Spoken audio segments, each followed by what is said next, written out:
दोस्तों, last 4 trading session में जो दिसंबर के जो लास्ट 4 ट्रेडिंग सेशन गए, उसमें एफपीआई की यानी कि फॉरेन पोर्टफोलियो इन्वेस्टर्स जो हैं, फॉरेन इन्वेस्टर्स जो हैं, उनकी बहुत तगड़ी सेलिंग दिखते हुए नजर आई।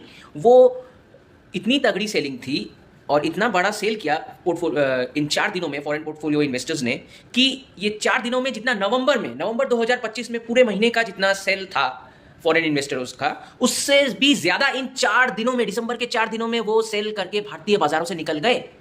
तो इसका कारण क्या है? क्यों फॉरेन पोर्टफोलियो इन्वेस्टर्स हमारे भारतीय मार्केट से बाहर जा रहे हैं?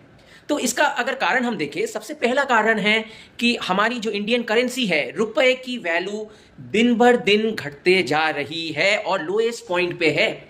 और ऊपर से लास्ट 1 साल से थोड़ा ज्यादा, 1 साल से इंडियन मार्केट्स लगभग कोई रिटर्न नहीं दिया है। मैं 0% रिटर्न इसलिए बोलूंगा क्योंकि अगर देखूं तो 5% हो सकता है वहां से हमारे बेंचमार्क इंडेक्स बढ़े हों, लेकिन 5% से हमारे करेंसी भी नीचे गिर गए हैं। तो यही कारण है बेसिकली।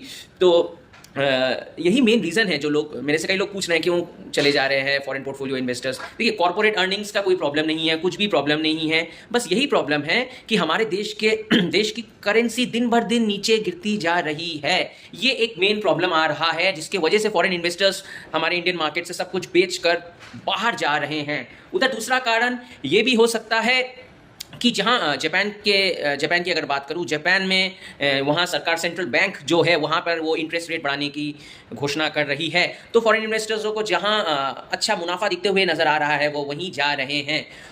और आज देखने वाली ये बात है कि आरबीआई की मॉनिटरी पॉलिसी के ऊपर कुछ टिप्पणी करते हैं। आरबीआई क्या बोलती है?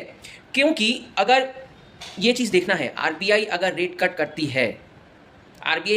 करती है तो हमारी इंडियन करेंसी और नीचे जाएगी। तो आरबीआई क्या बोलती है, इससे पता लगेगा कि सरकार सच में, हमारी जो देश की सरकार है, वो इंडियन करेंसी, इस गिरते हुए इंडियन करेंसी यानी कि रुपए की वैल्यू जो गिर रही है उसके ऊपर चिंतित है कि वो आगे इंडिया की ग्रोथ देखेंगे उनके अंडर में, उनके सरकार के अंडर में। वो हमारे देश की ग्रोथ की तरफ केवल देखेंगे कि इंडियन करेंसी जो नीचे गिर रही है उस पर भी थोड़ा नज़र देंगे। क्योंकि अगर आरबीआई रेट कट करती है, हो सकता है जीडीपी में ग्रोथ आए, लेकिन हमारी भारतीय करेंसी, रुपए की वैल्यू और नीचे जाएगी। तो इसीलिए मैं कुछ दिन पहले भी बोल रहा था, ये बहुत ट्रिकी सिचुएशन है आरबीआई के लिए। अब वो वो क्या पहले देखती है, इंडियन करेंसी या ग्रोथ?